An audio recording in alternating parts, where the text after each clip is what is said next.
There's this palpable, tangible, and yet also intangible energy, this feeling. Everybody has described it. Everybody who's been here knows, but when you're here and you experience what Israel is, it changes your world. I just can't believe I'm standing here. I know, it doesn't look real. This is unbelievable. It doesn't look real. There is every major type of climatic zone on the planet in this tiny country with the exception of Arctic tundra and Antarctic desert. Otherwise, everything. Israel in my head, I just pictured her living in the desert with like truly nothing around, and it's not like that. There is a lot happening. There's a lot of agriculture. There's a lot of greenery. There are beaches. There are deserts, but it's more than just the picture I have of the Bible in my head. And I think people assume you're in a war zone almost when we talk about Israel, but that's just not the case at all. I remember trying a few wines and being shocked that these wines came from Israel. Grenache Blancs, Argamons. I had never heard of this grape before. So I came into it really excited to figure out what I was going to learn and with a really open mind. It's remarkable what can be produced there at these altitudes.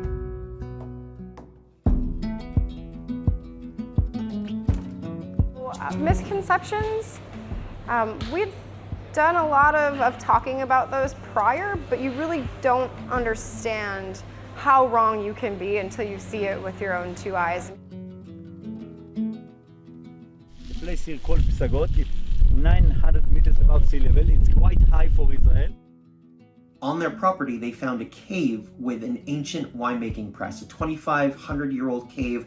It dates back from the Hashmonean dynasty. This is where winemaking in ancient biblical times took place.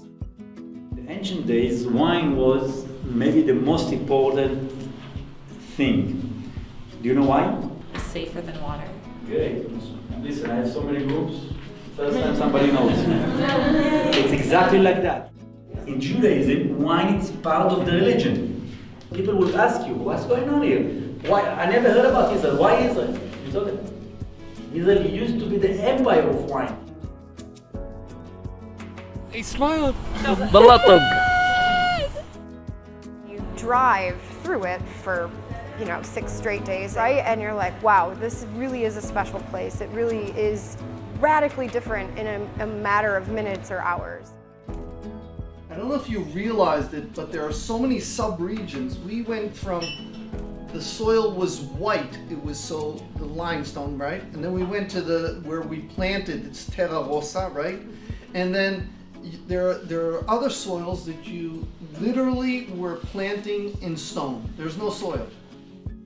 Planting my baby Cabernet vine in Israel, in the soil.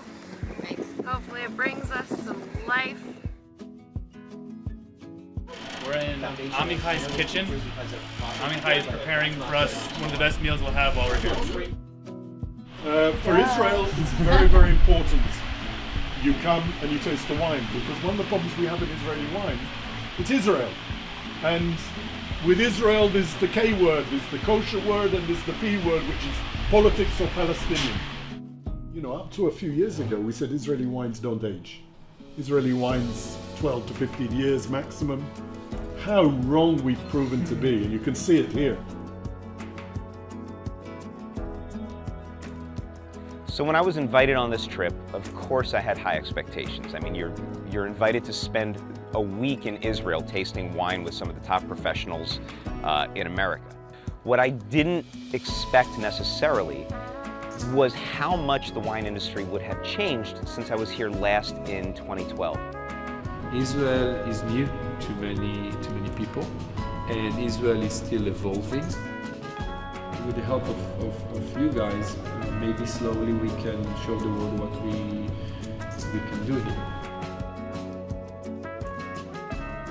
To have the ability to take people to Israel and firsthand and show them the amazing wines, the amazing stories, the amazing people that make these wines what they really are, there really is nothing better.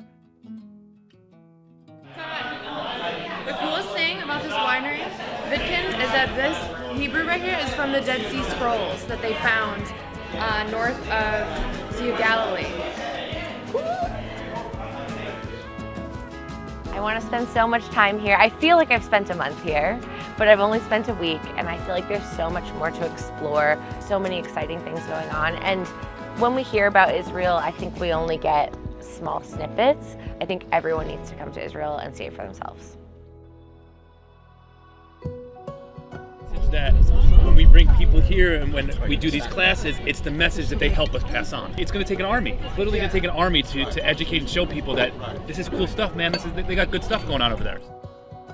Vegan, kosher, it's just another label, another quality aspect of wines being made in Israel. It used to be said that it's kosher wine that happens to be good. Now it's said that it's good wine that happens to be kosher. This trip has been an incredible opportunity to take people who previously didn't even know that Israel made wine, and certainly Israeli wine wasn't in their mind. And I can tell you for sure, there's nothing like this, and this experience for them will remain at the very top of their minds indefinitely. And so we're picking figs off the tree.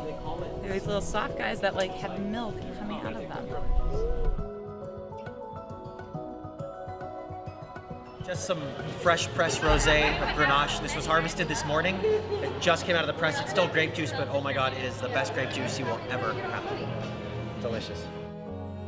That's the most important part about the story, is that you guys can take the story back home with you. Even if you don't buy the wine, even if you don't bring it in, or even if you don't write the story, or even if you don't write the article, the fact that you guys go home and tell 2 people the story, I won. I predict that within 5 years from now, that Israeli wine is going to make a path not only in America, but around the world. And I am absolutely going to be leading that on my part in Texas. One thing now on the back end of the trip that the group has realized is the sense of community amongst the wineries and the wine teams is one major theme that came out to me more than ever on any trip that I've been on. Can you do the world a favor? If this is what you can do to Chardonnay, can you please start making Chenin Blanc and Riesling too? Seriously. Am I expecting tomorrow for these wines to be in every wine list, in every restaurant? No. But I'm a realist, and I understand that we're there, and we're chipping away at it, and we're letting people taste the wines, and we're going out and telling the stories. That's the most important thing. So there's a lot more of these stories to be told. There's a lot of people that want to listen and want to hear what's going on. So I think the story will never stop.